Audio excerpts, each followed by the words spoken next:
Noticentro 1, CMI. Buenas noches, bienvenidos a las noticias. Los siguientes son los 3 hechos más importantes de hoy en Colombia. El fiscal general Francisco Barbosa calificó de dictador al presidente Gustavo Petro luego de que el primer mandatario asegurara que es el jefe del fiscal. Barbosa aseguró que tal afirmación es la peor violación a la Constitución que se ha hecho en los últimos 30 años en Colombia y anunció que su familia saldrá del país por motivos de seguridad. Ampliaremos esta noticia en nuestra emisión nacional a las 9 de la noche.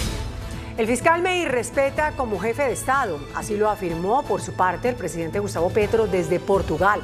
A través de su cuenta de Twitter, el mandatario le contestó a los magistrados de la Corte que tienen potestad para preguntarle al jefe del ente acusador por una investigación y advirtió que no ha faltado a su palabra ni a la Constitución en su respuesta al fiscal. Ampliación de esta noticia en nuestra emisión nacional a las 9 de la noche. Fin de la emergencia por el COVID-19. Colombia con uno de los peores balances. Gina Tambini, representante de la Organización Mundial de la Salud en Colombia, habló con Noticentro 1 CMI. En 3 años de alerta sanitaria por la pandemia del coronavirus, la nación contabilizó 142.000 personas fallecidas. En un solo día hubo más de 700 decesos por esta infección. 6.300.000 personas se contagiaron en el país. Ampliaremos esta noticia en nuestra emisión nacional a las 9 de la noche. Las siguientes son las noticias más importantes del mundo hoy.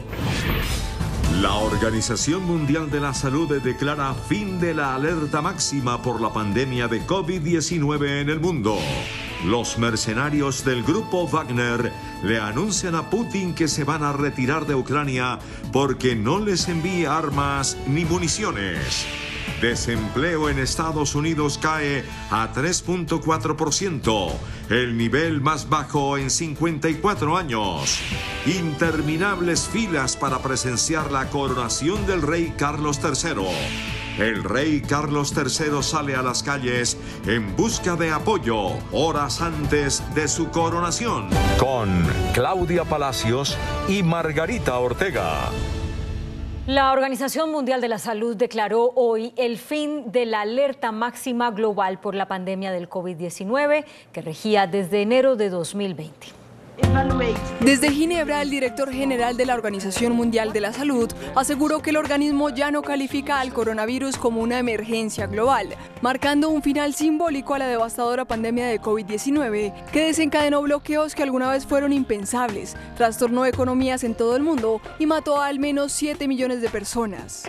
It's therefore with great hope that I declare COVID-19 over as a global health emergency.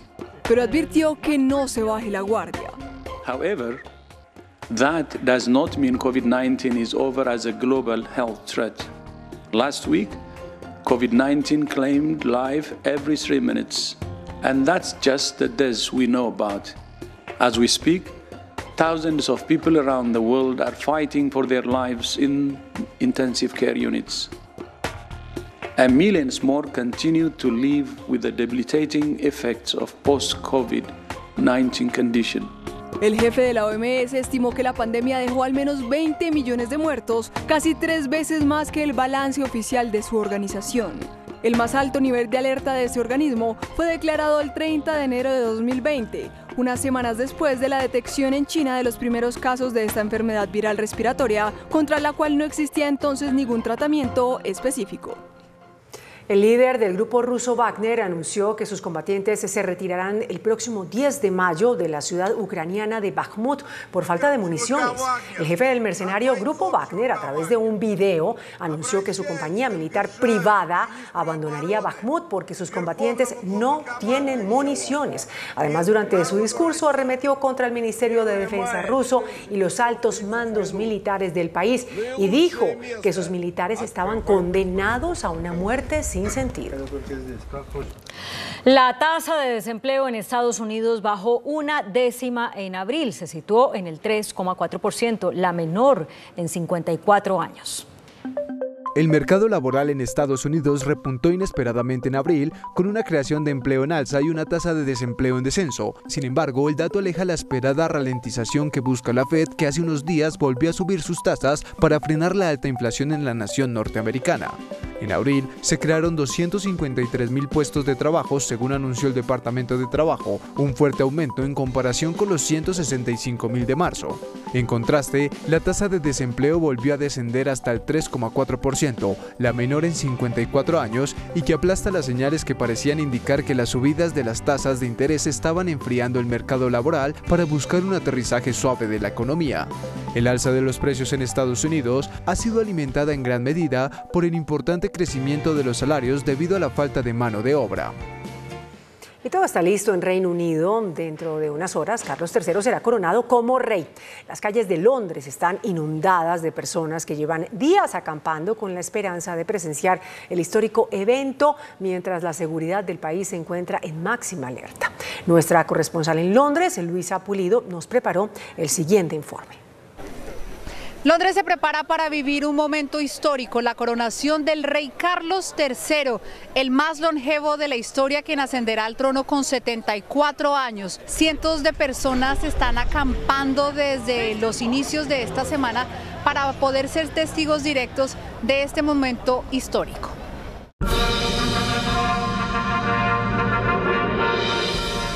A tan solo horas de la coronación de Carlos III como monarca del Reino Unido, Londres e Inglaterra están paralizadas. Las calles hacen eco del patriotismo, al igual que los ciudadanos. La tarjeta de invitación fue impresa en material reciclado y la mayoría de confirmaciones de tipo logístico se hará a través de plataformas digitales creadas para tal fin y evitar así el consumo excesivo de papel. La ceremonia, que iniciará a las 11 de la mañana hora británica, 5 de la mañana hora colombiana, tendrá una asistencia de alrededor de 2.000 personas, entre estos representantes de otras monarquías, jefes de Estado y celebridades. Cerca de 29.000 policías se preparan para custodiar el evento, cuyo costo asciende a 170 millones de euros. Toda la ceremonia se transmitirá en directo, excepto el momento en el que el arzobispo unge en aceite al rey Carlos III, líquido que por primera vez será vegano.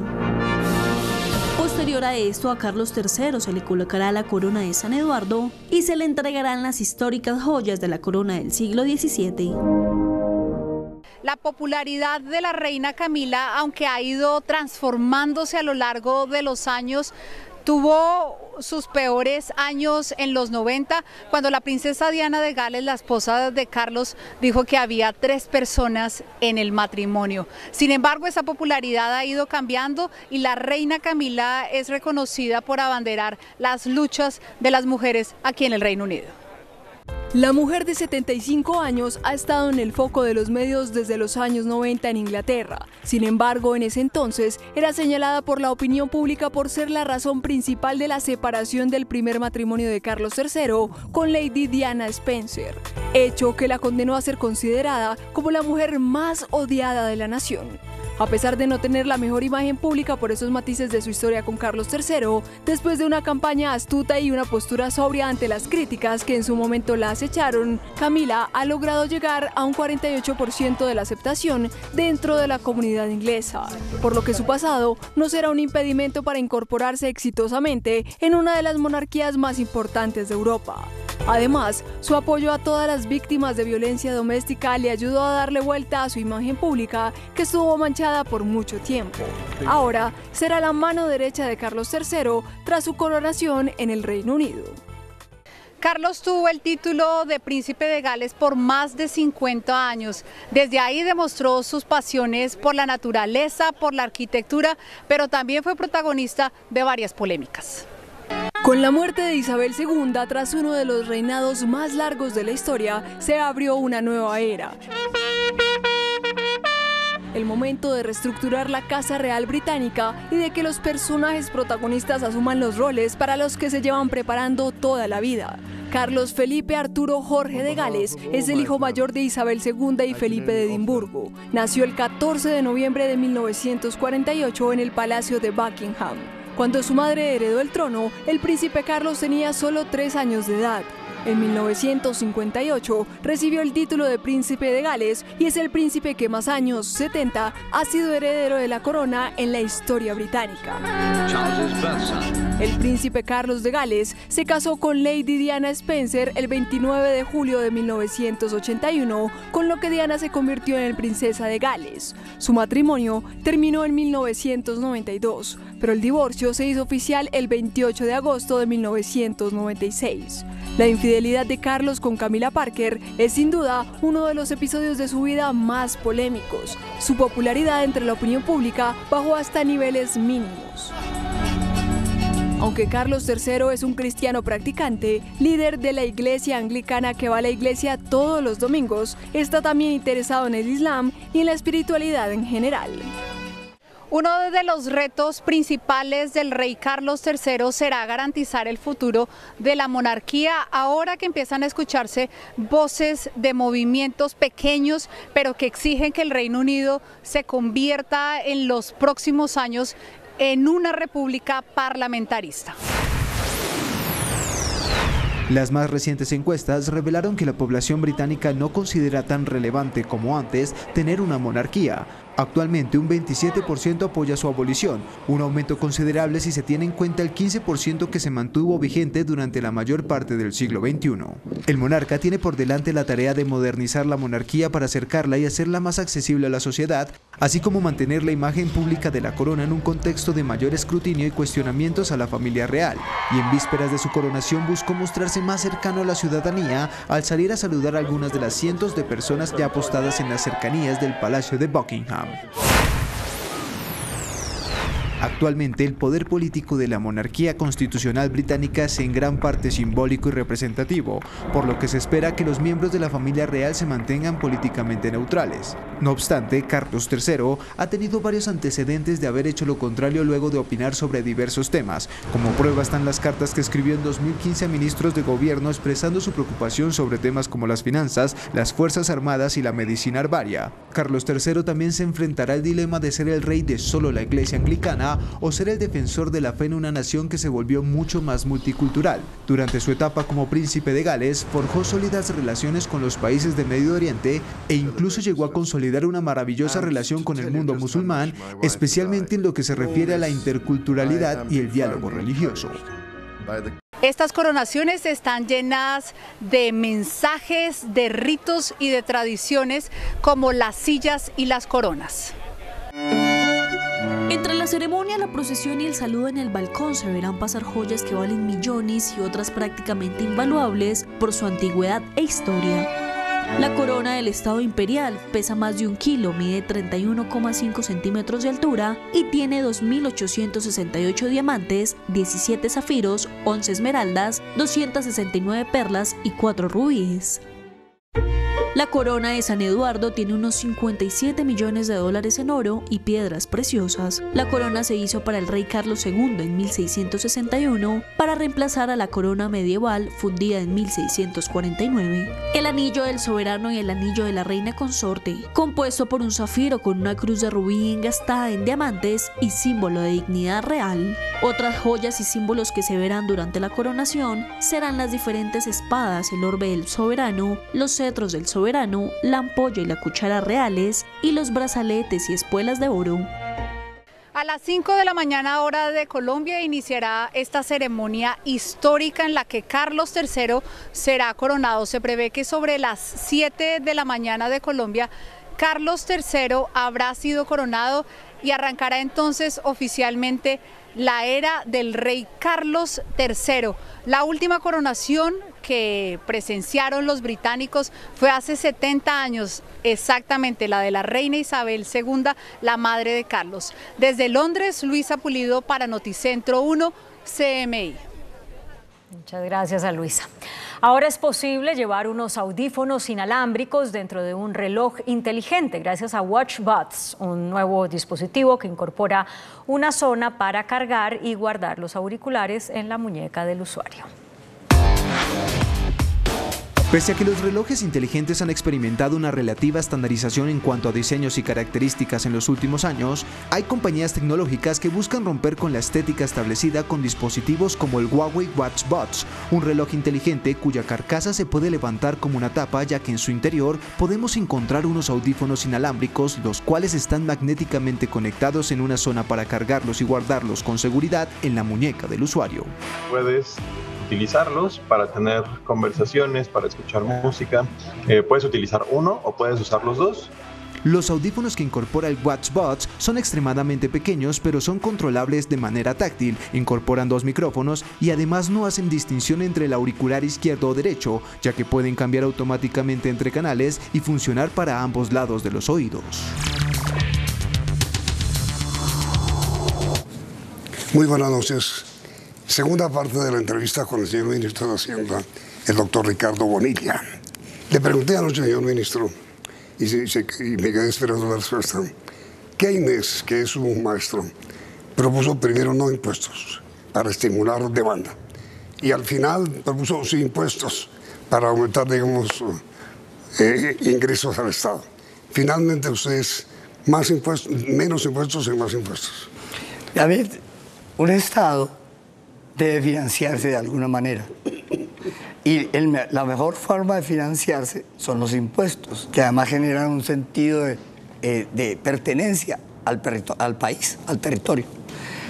Keynes defendió obviamente los impuestos. Al final. Sí, pero eso significa de qué puede vivir el Estado, y es o de impuestos o de créditos. Si es con créditos, la pregunta que sale inmediatamente, ¿y con qué lo va a pagar? ¿Con qué va a pagar el crédito? Sí. Tiene que tener un recurso cierto. Ese recurso cierto son los impuestos. Entonces, el gran interrogante es cómo funciona mejor el mecanismo tributario en el mundo. Y hoy con que uno se encuentra es que los países de la OCDE, por ejemplo, tienen una situación en la cual el tamaño del Estado promedio está alrededor del 35% del PIB. El de Colombia es muy bajo. Es 25 en el gasto y 20 en el ingreso. Entonces, el interrogante es, ¿y cómo hacemos para hacer más eficiente el Estado y financiarlo mejor? Entonces, lo que lo proponen el Banco Mundial, el Fondo Monetario Internacional, el BID y otros organismos es organice mejor el sistema tributario y garantice su mejor recaudo. Y normalmente hay misiones en el mundo que van y visitan los países y hacen propuestas. A Colombia han venido muchas misiones y le han hecho propuestas de cómo mejorar su situación tributaria. Y nos han dicho, Colombia tiene un bajo nivel de tributación. Colombia solo está recibiendo alrededor de un 20% en tributos y podría recibir el 24% o el 25%. Es decir, nos falta espacio. ¿Cómo hacerlo? Eso es algo que hay que irlo construyendo. La reforma que se aprobó permite empezar a mejorar las cargas y a distribuirlas, pero habrá que hacer otras de aquí a 10 años y más tiempo para que esto se vaya ordenando. Que ojalá sea en el próximo gobierno. El objetivo es que en algún momento se equilibren las cargas entre personas naturales pero eso falta y personas mucho tiempo para hacerlo. Falta mucho, pero es que estamos desacostumbrados. Sí. Ahora, ministro,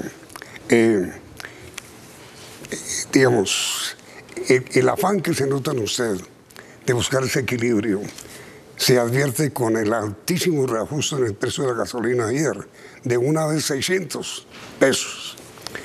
¿Hasta cuándo y cuánto va a seguir subiendo la gasolina? Ya ustedes nos han hecho una pregunta, no me la ha hecho usted hoy. ¿Vamos a mantener la regla fiscal? Y el mejor mensaje que podemos decir de que sí vamos a mantener la regla fiscal es que vamos a ajustar el enorme déficit que tenemos en el Fondo de Estabilización de los Combustibles. Recibimos como herencia un déficit de 36 billones de pesos. Billón. Eso es 2 veces la reforma tributaria. Si vamos a obtener 20 billones, usted ya tendría aquí 2 veces, casi 2 veces esa reforma. O sea, que tendríamos que hacer más reformas para pagar esto.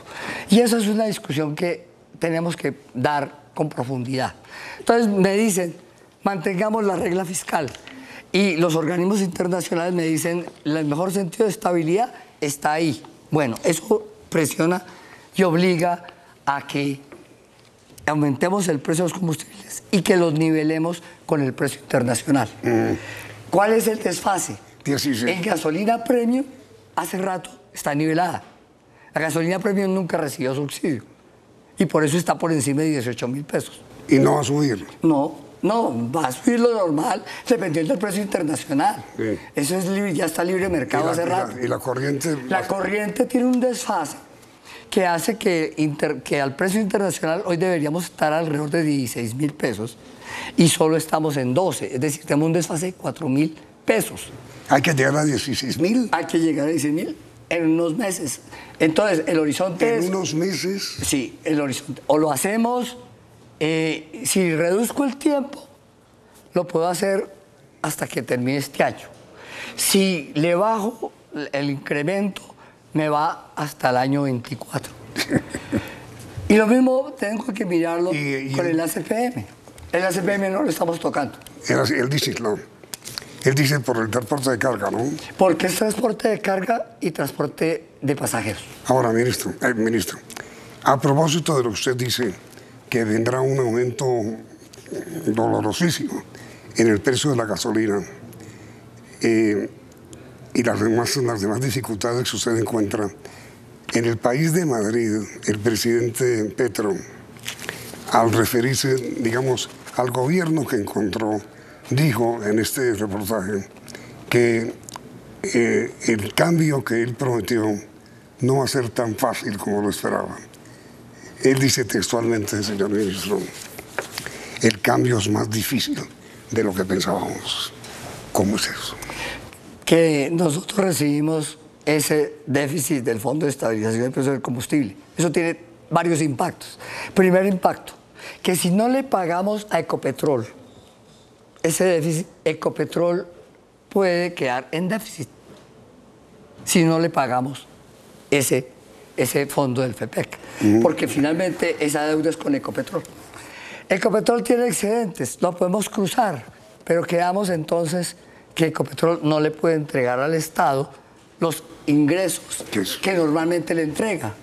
Entonces quedamos desfinanciados por uno o por otro lado. Y cuando tenemos que pagar eso por ahí, resulta que no podemos dar política social. Es decir, no podemos entregar más recursos en familias en acción o ingresos solidarios, los programas que venían de atrás, porque nos toca sacar de la plata del Estado para pagar ese hueco.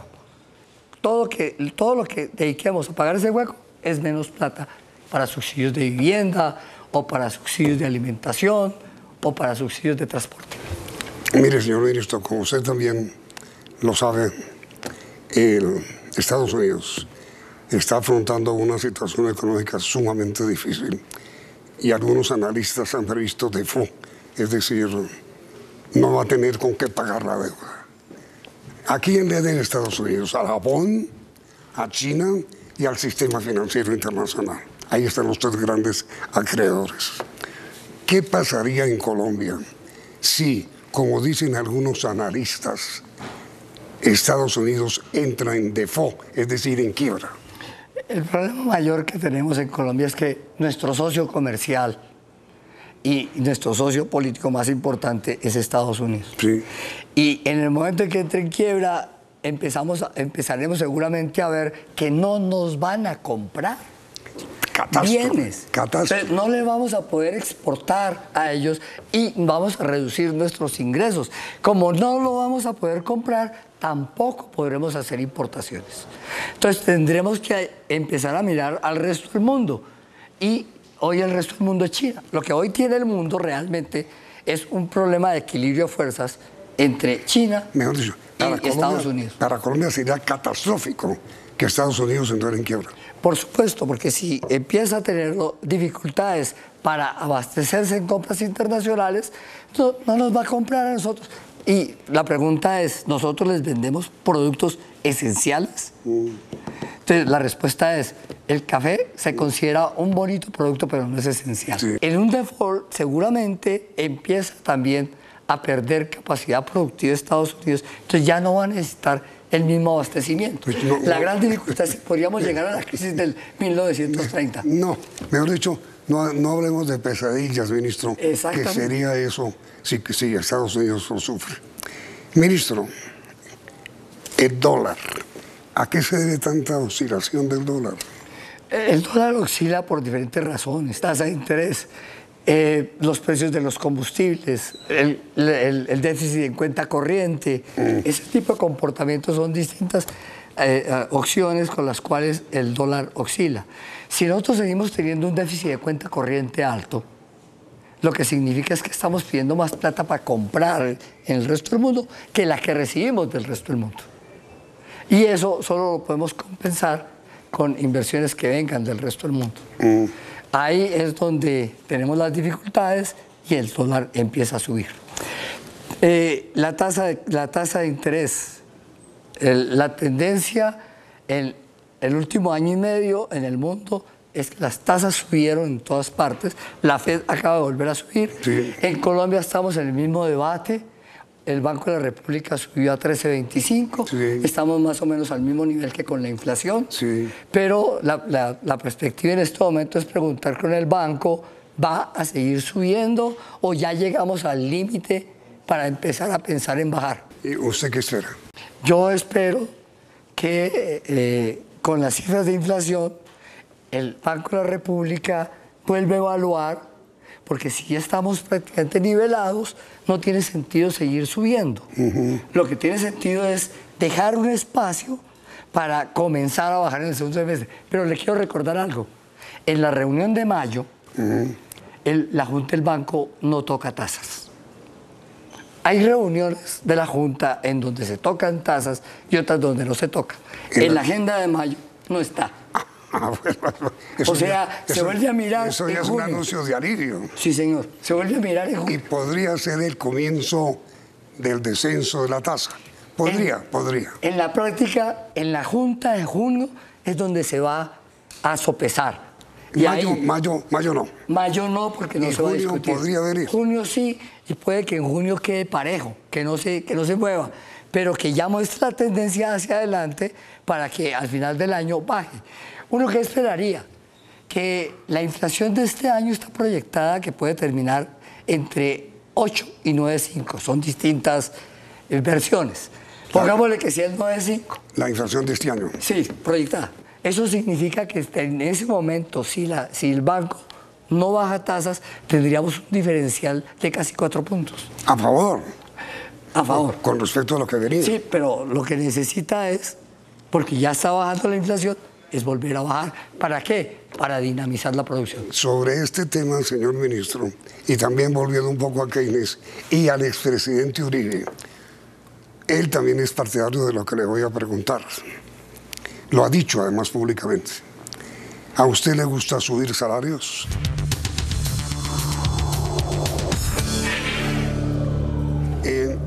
¿Cuál es, señor ministro, su tesis o su teoría sobre el aumento de salarios?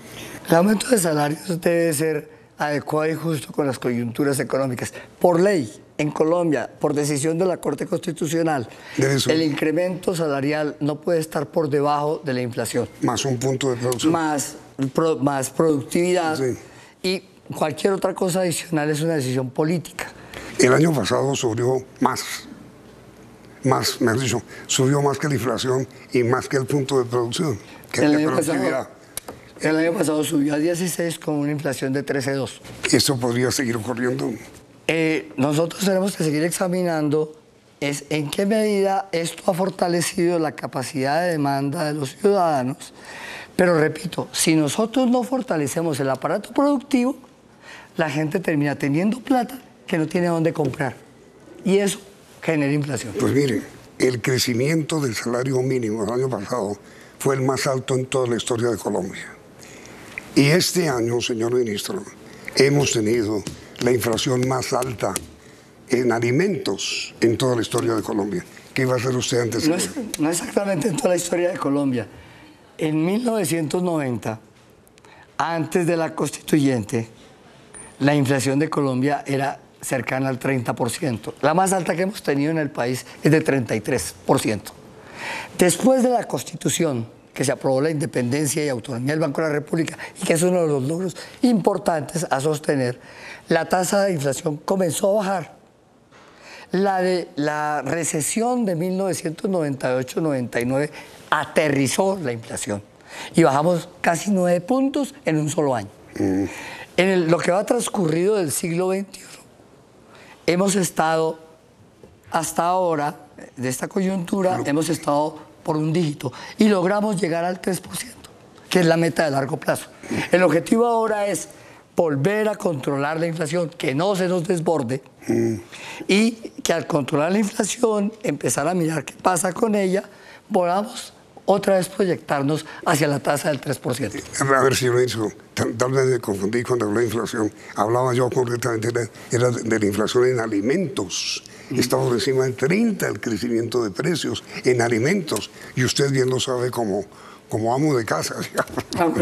¿Cómo hacer para que los alimentos no sigan creciendo tan desproporcionadamente en sus precios? En estos momentos vamos a encontrar que la inflación de alimentos ya está bajando. ¿Qué fue lo que pasó? Algunos. ¿Qué tal? Algunos. ¿Qué fue lo que pasó realmente? Que Colombia empezó a sentir con la guerra de Ucrania que no tenía fungicidas, y fertilizantes ni abonos. Insumos. Y que al no tenerlos, y al encontrarse con un problema de abastecimiento internacional por la crisis de los contenedores, se creó un desabastecimiento de varios bienes que implicó que los productos que se hacían en Colombia empezaran a subir de precio. Voy a poner solo un ejemplo. Los alimentos concentrados para pollos. Ese es un alimento que se produce a partir de maíz. Y eso es maíz importado. Por eso la política que estamos planteando es volvamos a producir en Colombia ese maíz. Y tenemos las tierras donde hacerlo. Y la ministra Cecilia ya había identificado sitios. Y la ministra Jennifer va a seguir con la política de dónde están esos sitios y cómo producimos más maíz en Colombia. Pero habría que subsidiarlo.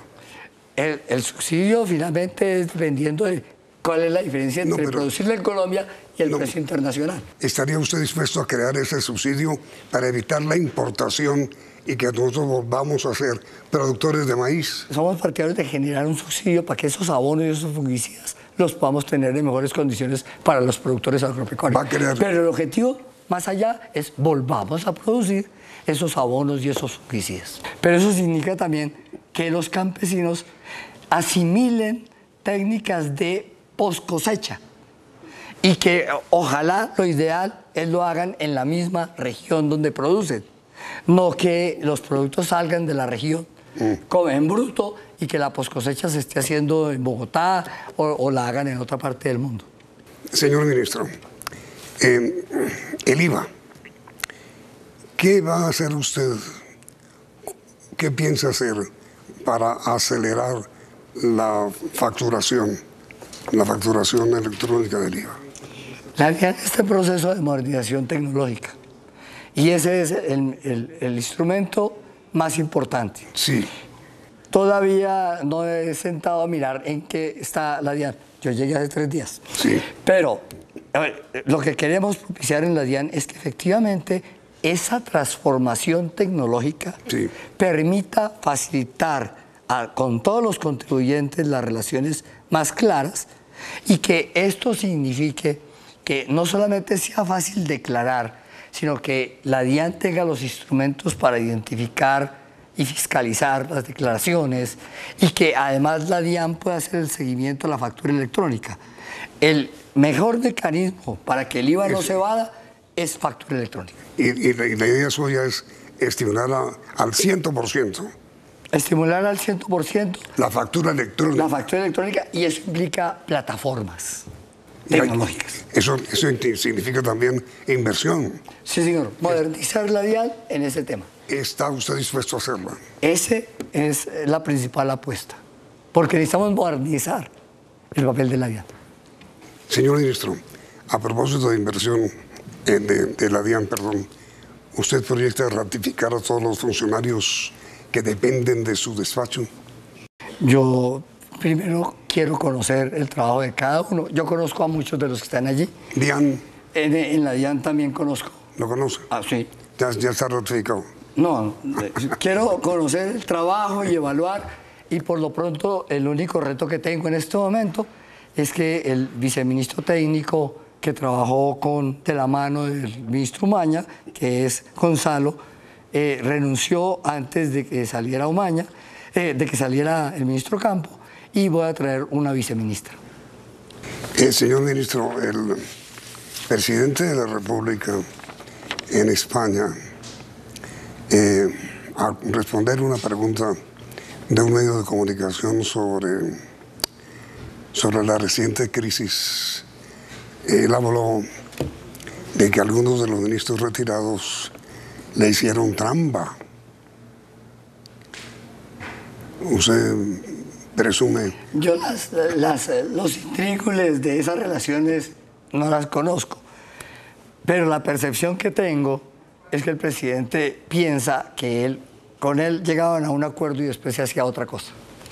Pero el presidente, y temo no equivocarme, mencionó al exministro Ocampo, su antecesor, como alguien que le hizo trampa. Y mencionó además, señor ministro, que lo hizo cuando decidió apoyar a la designación de nuevo gerente general de la Federación de Cafeteros, a la que se le oponía el presidente Petro, y él la apoyó.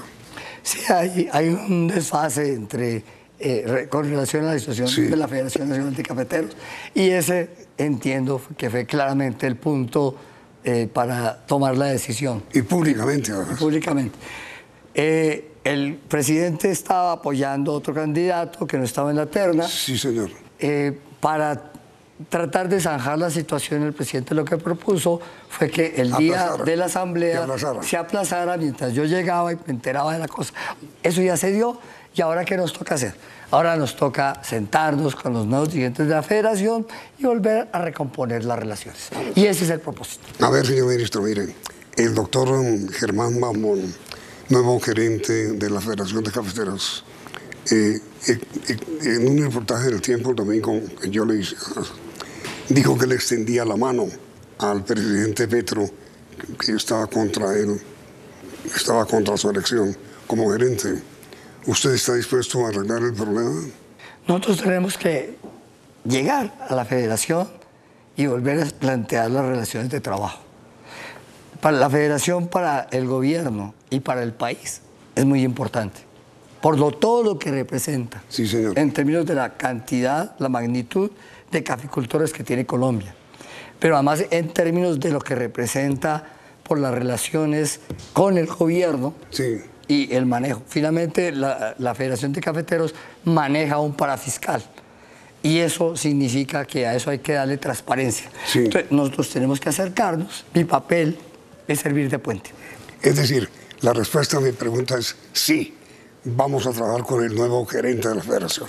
Yo voy a servir de puente y crear las condiciones para que trabajemos de puente entre el presidente y... Por supuesto. Ese puente que ofrece usted entre el presidente y el gerente servirá también para que la federación continúe manejando el contrato de manejo del fondo cafetero, porque se vence el año entrante, ¿no?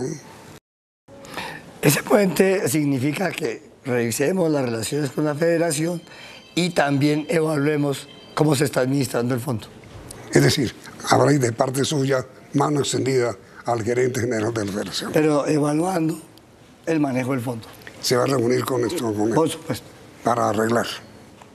Para tener mejores relaciones y para que miremos el mecanismo de evaluación para que todo del funcione. fondo. Los dos de acuerdo. De acuerdo. Mi pregunta final, señor ministro. Al asumir usted la cartera de Hacienda, después de los relativamente pocos días que lleva, ¿qué es lo que más le preocupa de la economía nacional? Lo que más me preocupa es que como país estamos viviendo desaceleración económica.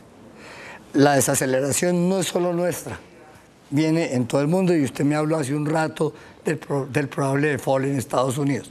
Implica que nosotros pensemos claramente en poner en marcha con los instrumentos que nos da el Plan Nacional de Desarrollo para un programa de reactivación económica, para recuperar sectores como textil, confecciones, para recuperar sectores de medicamentos, para recuperar la agricultura, para ampliar la base de trabajo de la agricultura.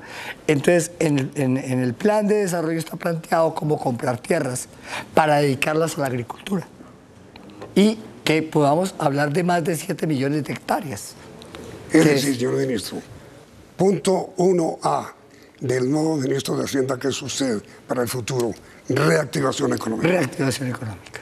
Ojalá lo cumpla, señor ministro. Sí, ese es el propósito, porque queremos diversificar la economía. Mire, además le fue muy bien como secretario de Hacienda de Bogotá. Logró además abrir la puerta al crédito internacional para Bogotá. Dejamos a Bogotá con calificación AAA. Ministro, muchas gracias por haber aceptado esta invitación y muy amable por su presencia. Gracias, Yamid. Buen día. Y cuando considere, regreso con usted. A usted, ministro, muchas gracias. Y a ustedes, televidentes, gracias por la sintonía. Y los invito a que continúen aquí, en Noticentro 1. Sí. Noticentro 1, CMI. El presidente Petro viola gravemente la Constitución, dice fiscal Francisco Barbosa. Afirma que es el fin del Estado de Derecho y envía a su familia al exterior. Fiscal delegado Daniel Hernández denuncia al presidente ante comisión de acusación. El presidente Petro afirma que no ha faltado a la Constitución y que el fiscal lo irrespeta como jefe de Estado. Petro afirma que es el jefe del fiscal. La Corte Suprema defiende al fiscal y asegura que él no tiene superior jerárquico. Dice la Corte que el presidente interpretó erróneamente la Constitución. Ministro del Interior Luis Fernando Velasco dice que llamar dictador al presidente no ayuda a la convivencia nacional. Los expresidentes Gaviria, Pastrana y Duque aseguran que Petro pone en riesgo estabilidad institucional del país.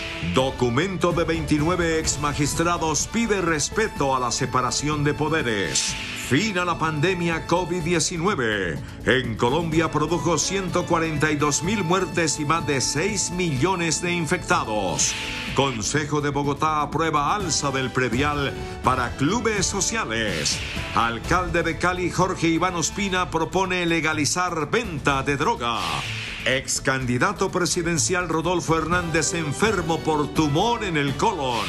Comienza a ceder la inflación. En abril bajó a 0.78%.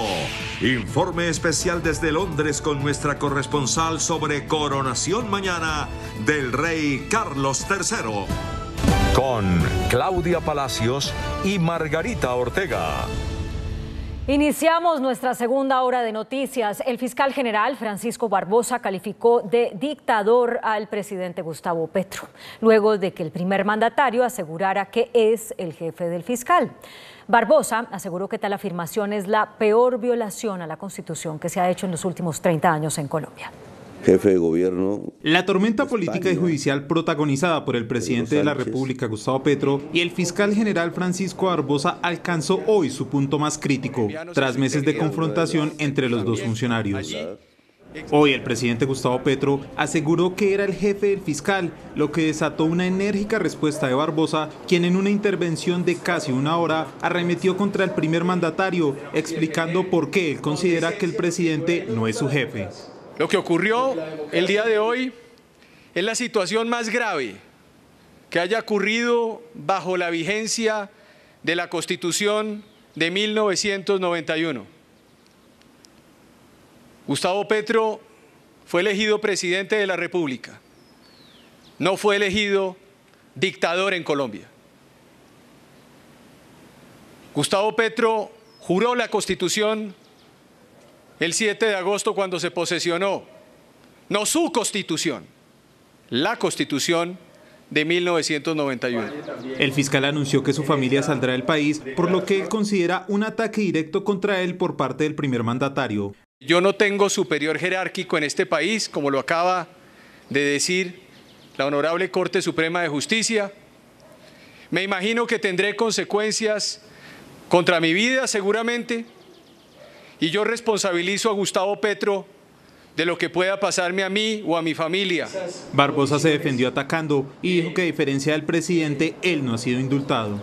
Me siento completamente perplejo de la falta de sindéresis y de la falta de conocimiento constitucional de quien hoy funge como jefe de Estado en este país.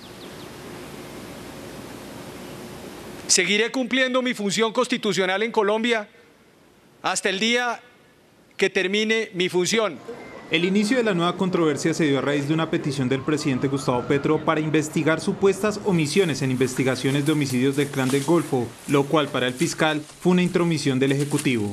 La vicefiscal general aseguró que no hubo irregularidades. No es posible que se haya fijado por parte del presidente de la República que nosotros hubiéramos participado en la comisión de varios homicidios documentados. La documentación de los homicidios fueron posteriores a los hechos.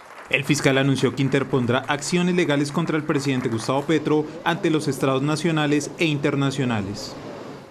Y es que el presidente Gustavo Petro, al finalizar su viaje oficial a España, aseguró que como jefe de Estado es jefe del fiscal. Y al iniciar una visita a Portugal aseguró que no ha faltado a la Constitución y advirtió que el fiscal lo irrespeta como jefe de Estado. Este es el informe de nuestro enviado especial Gerardo Aristizábal. Hola, buenas noches. Los saludo desde Lisboa, Portugal, a donde llegó el presidente Gustavo Petro luego de cumplir una agenda como jefe de Estado en España y de desatar una tormenta por las declaraciones que dio en relación con el fiscal general de la Nación, Francisco Barbosa, de quien dijo en la Universidad de Salamanca, donde fue condecorado por haber estudiado allí un año de un máster que no terminó, que él es el jefe del fiscal. El fiscal olvida una cosa que la Constitución le ordena. Yo soy el jefe del Estado, por tanto el jefe de él. Ante la réplica del fiscal Barbosa, en el sentido de decir que Gustavo Petro se comportaba como un dictador, hubo una contrarréplica del jefe de Estado, explicando lo que dice, según él, la Constitución en relación a la jefatura de Estado. Por tanto, como jefe de Estado, se debe un respeto por parte de los integrantes del Estado. Yo he hecho una pregunta. Hay una denuncia de un periodista que dice que en la captura, en el proceso de investigación de dirigentes del Clan del Golfo, se detectó que iban a asesinar 200 personas. Entre esas personas estaba el Ñeñe Hernández.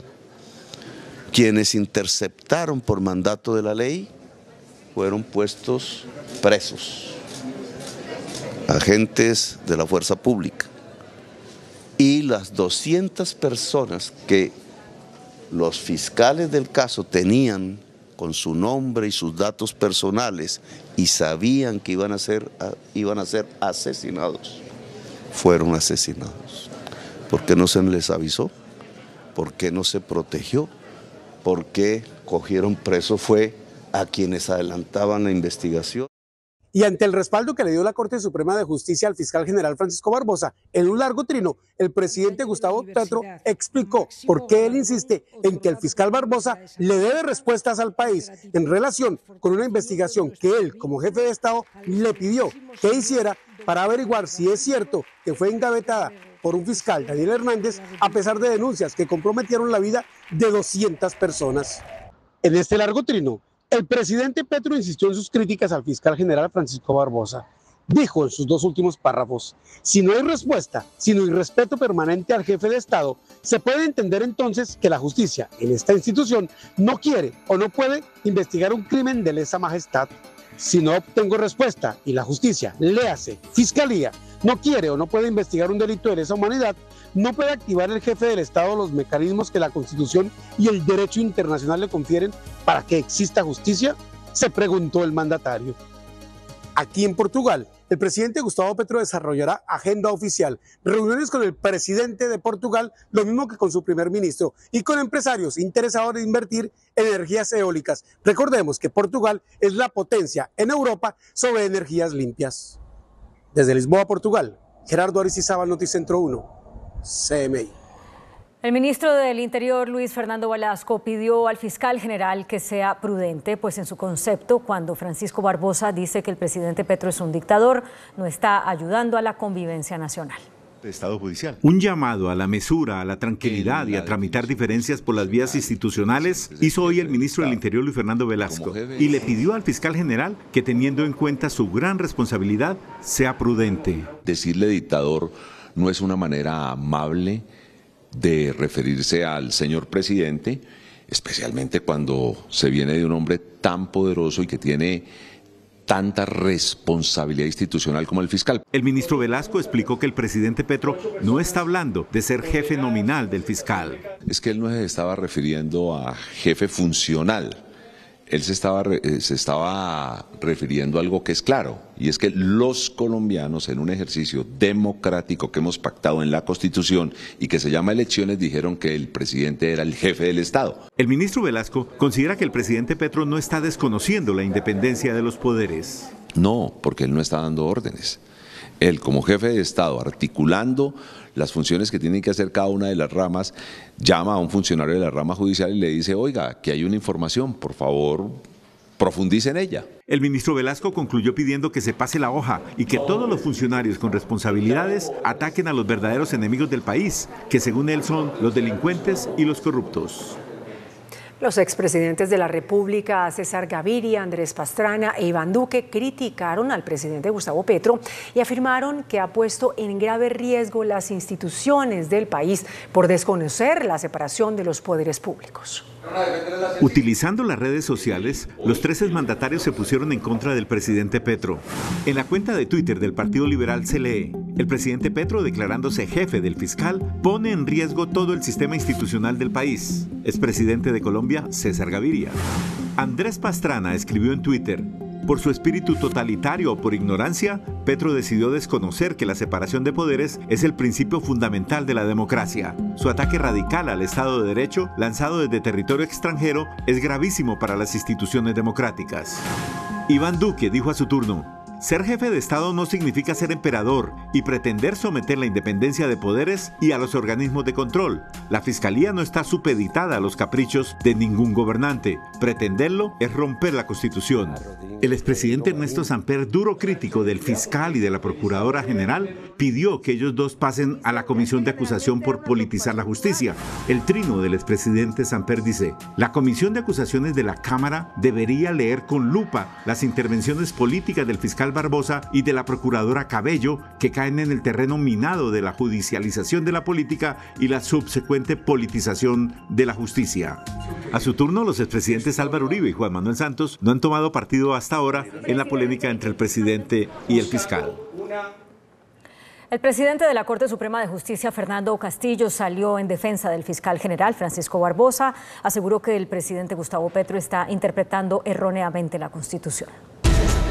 El magistrado Fernando Castillo suscribió un comunicado en el que advierte que el presidente de la República interpretó erróneamente el artículo de la Constitución que hace referencia a su condición de jefe de Estado. La Corte Suprema de Justicia registra con gran inquietud la errada interpretación del artículo 115 de la Constitución Política realizada y difundida en las últimas horas por el señor presidente de la República, porque desconoce la autonomía e independencia judicial. Francisco Barbosa no tiene jefe y es igual a nosotros. Mensaje del presidente de la Corte Suprema de Justicia al presidente Petro. El fiscal general de la Nación, quien ostenta calidades de magistrado de alta corte, no tiene superior jerárquico y es elegido por la Corte Suprema de Justicia de terna elaborada por el presidente de la República, es un funcionario cuya misión está claramente regulada por el orden jurídico y enmarcada en la autonomía e independencia de la rama judicial. El presidente de la Corte aseguró que los jueces solo están sometidos al imperio de la ley y que hay un control de legalidad sobre las actuaciones de los fiscales. Desconocer o malinterpretar las bases de nuestro Estado de Derecho crea incertidumbre, fragmentación e inestabilidad institucional. La Corte Suprema de Justicia hace un llamado a la sensatez. 29 ex consejeros de Estado suscribieron un comunicado rechazando la declaración del presidente Petro sobre el fiscal Barbosa. Pues soy el jefe del Estado. Rechazamos enérgicamente el pronunciamiento del señor presidente de la República en el cual cataloga al señor fiscal general de la Nación como su subalterno. Son tres ramas completamente diferentes, son cada una rancho aparte, por decirlo de alguna manera, de forma tal que el presidente de la República no puede venir a decir que es el jefe de la Fiscalía. Eso equivale a decir también que entonces es el jefe de las altas cortes, el jefe de los jueces en general, el jefe del Congreso. El comunicado agrega que pretender que un organismo como la Fiscalía, que forma parte de la rama judicial, esté bajo las órdenes del señor presidente de la República, anula la necesaria autonomía que debe existir. Y los exfiscales Néstor Humberto Martínez y Eduardo Montealegre dividieron opiniones frente a la afirmación del presidente Gustavo Petro, quien dijo que es el jefe del fiscal. Eduardo Montealegre y Néstor Humberto Martínez fueron los últimos funcionarios en ocupar el cargo de fiscal general y tienen posiciones contrarias frente a lo dicho por el presidente Petro, quien asegura que es el jefe del fiscal. El presidente de la República no puede someter a su sumisión ni a las Cortes ni al fiscal general de la Nación. Es muy grave lo que está pasando. Esto no ocurre sino en estados en donde se ha roto la democracia. Montealegre, por su parte, defiende a Petro y dice que es una cortina de humo del fiscal. El presidente de la República tiene la razón. Existen 3 casos en la Constitución en los cuales el presidente puede darle órdenes a un fiscal general. En materia de información sobre lucha contra el crimen organizado, en el manejo de la paz y del orden público. El próximo fiscal general de la Nación saldrá de una terna que tiene que ser enviada por el presidente Gustavo Petro a la Corte Suprema de Justicia. El fiscal Daniel Hernández denunció ante la Comisión de Acusación al presidente Gustavo Petro por divulgar una publicación en la que lo acusa de omitir investigaciones de homicidios del Clan del Golfo. El fiscal Daniel Hernández se convirtió en el florero de Llorente en el choque entre el presidente Gustavo Petro y el fiscal general Francisco Barbosa, tras una publicación que apuntaba que Hernández había omitido investigar homicidios del Clan del Golfo. Dichos señalamientos fueron desmentidos por el curtido fiscal, quien denunció al presidente Gustavo Petro ante la Comisión de Acusación del Congreso por replicar la noticia en la que incluso se incluía una foto del hijo de Hernández, menor de edad. Manifiesta que yo he patrocinado y coadyuvado más de 200 homicidios del Clan del Golfo y masacres y desapariciones forzadas, situación que es totalmente contraria a la verdad, una total falsedad. Pero en la publicación o el retuiteo de dicha nota, se le olvidó al presidente que estaba o iba implícita la fotografía de mi menor hijo. La tiene publicada desde el 3 de mayo y a la fecha, a las 2:43 de la mañana la publicó y a la fecha no la ha retirado. Hernández es un fiscal que ha llevado varios de los procesos más importantes del país en la Fiscalía, como el caso de Odebrecht, el caso Matos y la ñiñe política. Por su parte, el fiscal dice que estos casos le están pasando factura. La Organización Mundial de la Salud anunció el fin de la pandemia del COVID-19. En Colombia, por cuenta del coronavirus, 6.3 millones de personas se contagiaron y 142.000 perdieron la vida. ¿Qué significa para Colombia que la OMS haya declarado el fin de la alerta máxima por la pandemia del COVID-19?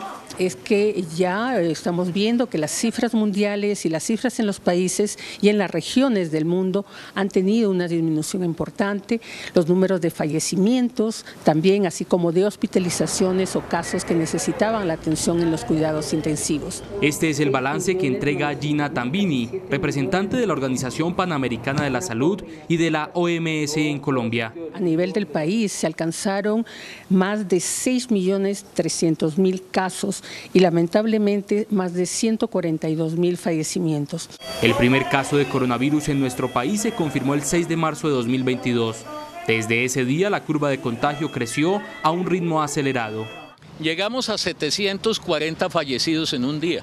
Eso lo reportaba CMI. El personal de la salud ha sido protagonista en esta historia por su esfuerzo y entrega. Sin embargo, también sufre las consecuencias de un virus mortal. Tuvimos más de 520 fallecidos, médicos, enfermeras, auxiliares de enfermería que entregaron su vida atendiendo pacientes. El gremio médico deja claro que el virus sigue circulando, eso sí, a menor velocidad. El virus del SARS-CoV-2 y sobre todo sus variantes van a continuar circulando a nivel de todos los países. Ya declaran el fin de la pandemia, pero el virus va a seguir presente y va a hacer sus erupciones estacionales. A sanción de la alcaldesa Claudia López pasó el acuerdo aprobado por el Consejo de Bogotá que reajusta gradualmente el predial para los clubes sociales. La plenaria del Consejo de Bogotá autorizó un aumento en el impuesto predial para los clubes más grandes y exclusivos de la capital. Hoy en día todos los clubes sociales pagan una tarifa menor que una peluquería, que una droguería, que una panadería de barrio. Eso es insostenible. La iniciativa impactará a 16 clubes sociales, con avalúos superiores a los 10.000 millones de pesos. Estos tendrán un alza progresiva en la tarifa del 6.5% al 10% a partir del 2024. Va a suceder poquito a poco a lo largo de los próximos 5 años. La corporación también aprobó la eliminación del cobro del impuesto predial para teatros y museos. Es una exención del 100% del impuesto predial a todos los teatros y a todos los museos de la ciudad. Era una deuda pendiente que teníamos con el sector cultural. El distrito espera recaudar alrededor de 60.000 millones de pesos con este reajuste en la tarifa. La Corte Suprema de Justicia condenó a 7 años y 6 meses de prisión al ex senador Musa Besaile por su vinculación con grupos paramilitares. De acuerdo al fallo, desde 1998, Besaile se convirtió en un aliado de las Autodefensas Unidas de Colombia y en una pieza clave de su proyecto político-social.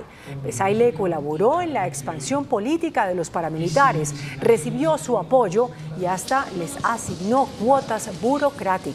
Besaile se acogió a sentencia anticipada.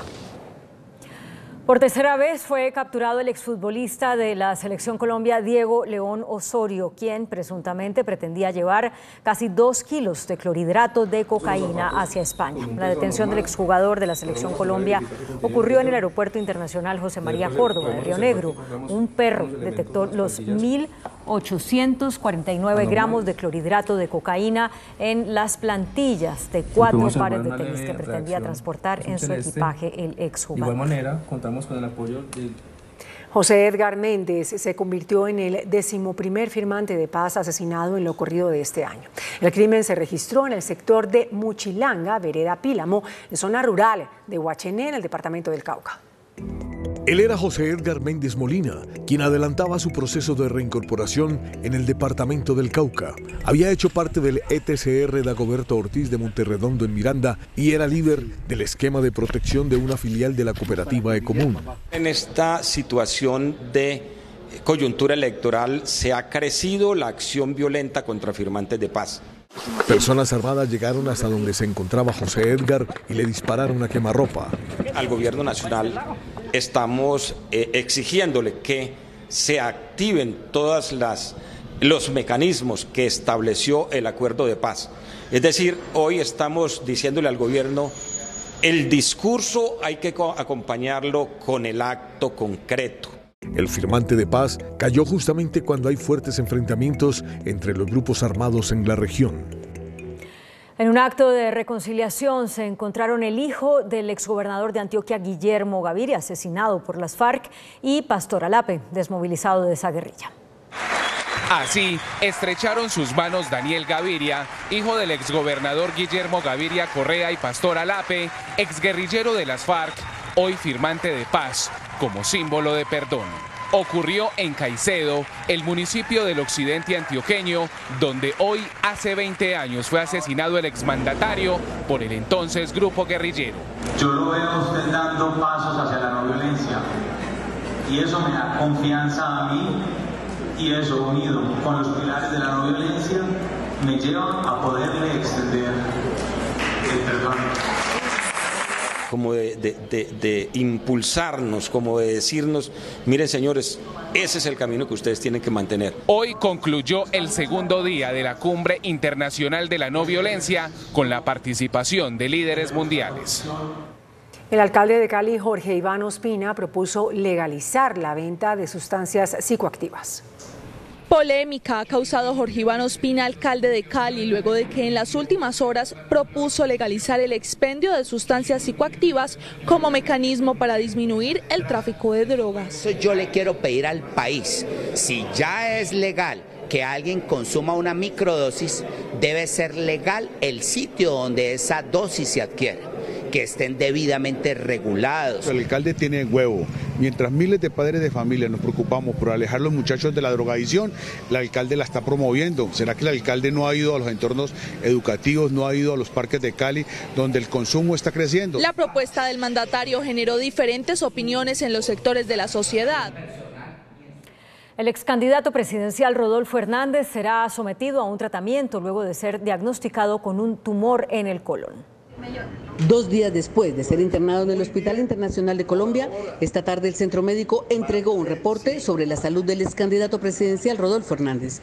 En él se confirma la presencia de un tumor en su colon. Que a partir de los exámenes realizados al ingeniero Rodolfo Hernández, se evidenció la presencia de un tumor de colon derecho que requerirá de un tratamiento multidisciplinario. Actualmente el ingeniero se encuentra en buenas condiciones generales de salud. A través del grupo de médicos que lo asisten en el Hospital Internacional, la familia del exalcalde y excandidato presidencial pidió respeto a su intimidad, señalando que toda información sobre la evolución de su salud se entregará a través de reportes clínicos oficiales. La directora del DANE, Piedad Urdinola, reportó un descenso en la inflación al cierre de abril. Por debajo de las expectativas del mercado financiero, el costo de vida de los colombianos disminuyó en abril del presente año. De esta manera, la inflación se ubicó en 0,78%, mientras que un año atrás registró 1,25%. Para los 12 meses, el índice de precios al consumidor se situó en 12,82%, rompiendo la tendencia del 13% que se venía presentando hasta el mes de marzo. Los alimentos con variación negativa de 0,07% fueron parte de la razón. Tenemos una disminución muy importante en la papa, sobre todo en la papa negra, pero todo el componente de las papas baja en menos 8,75%. Las frutas frescas también recordemos, menos 3,42%. Mango y lulo tienen allí una importancia en esta reducción. Varios alimentos pasaron de marcar cifras del 30 al 40% a un promedio del 20%. El ministro de Hacienda, Ricardo Bonilla, destacó la caída de la inflación y señaló que el incremento de las tasas de interés llegaría a su fin. Con los resultados de la inflación, el ministro de Hacienda, Ricardo Bonilla, manifestó que de mantenerse la tendencia, el índice podría cerrar en el dígito un 9,5% al cierre del año. Que la proyección nos lleve a una inflación del dígito y que rompamos la barrera del 10%. El funcionario estimó que la menor inflación llevaría a un freno de las tasas de interés del Banco de la República. Todo indica que el proceso de subir tasas finalizó y que ahora debe comenzar el de estabilizar y bajar. Y esperamos que esa sea la senda que tengamos en lo que queda del año. En los próximos días se anunciará el marco fiscal de mediano plazo, el cual fijará la hoja de ruta de la economía para 2023 y 2024. El recién aprobado Plan de Desarrollo contempla varias normas que afectarán el bolsillo de los colombianos en el mediano plazo. En lo aprobado en el Plan Nacional de Desarrollo quedó un artículo que buscará dar más herramientas a la Agencia Nacional de Seguridad Vial para ejercer control en temas de revisión tecnomecánica y SOAT. Pues como se habla de tecnología, inmediatamente lo que la gente piensa son fotomultas. No, son diferentes herramientas tecnológicas, claro, cámaras, pero también pueden ser las tablets que los policías hacen la verificación. Es decir, muchas herramientas tecnológicas para poder generar esos controles en materia de SOAT y revisión técnico-mecánica. Además, se aprobó que las personas naturales puedan contratar con entidades públicas por la mínima cuantía. Solamente son, el promedio aproximado son entre 30 40, dependiendo la entidad territorial, hasta 160 millones de pesos. También hay cambios en los subsidios de energía eléctrica. Para el estrato 3 se extiende el subsidio que hoy se tiene hasta el año 2027. ¿Y para estratos 1 y 2? La unidad de planeación minero-energética va a realizar un estudio para definir exactamente cuál es el valor, la cantidad de energía que consume una familia para tener el mínimo vital, y sobre ese mínimo vital se hace el subsidio. Entonces se van a optimizar los recursos, pero se le van a garantizar los subsidios a través de ese mínimo vital a estos estratos. El plan amplía la meta de actualización catastral en el país. Aquellos predios que no han sido objeto de actualización catastral hace más de 5 años serán objeto de ello, lo cual tendría como consecuencia en estos terrenos el aumento del impuesto predial. El plan además elimina el pago de alumbrado público a predios rurales que en este momento lo estén pagando pero no lo reciben. Además pasó un artículo que reducirá el aporte de salud de los pensionados, que devenguen entre 2 y 3 salarios mínimos, de 12% a 10%.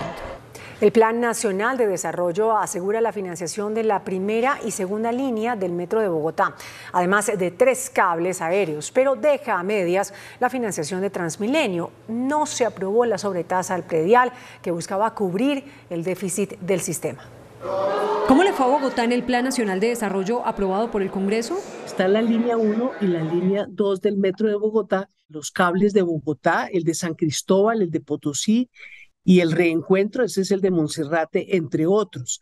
Uno de los artículos más importantes tiene que ver con que ahora el gobierno nacional financiará la compra de flota de los sistemas masivos de transporte. En el caso de Bogotá, esto representa la mitad del déficit de Transmilenio, es decir, casi 1.5 billones de pesos. Un artículo reconoce que el gobierno cofinanciaría hasta el 50% del valor. Pero el distrito no quedó del todo satisfecho porque se hundió la sobretasa del predial, clave para cubrir el hueco que hoy tiene Transmilenio.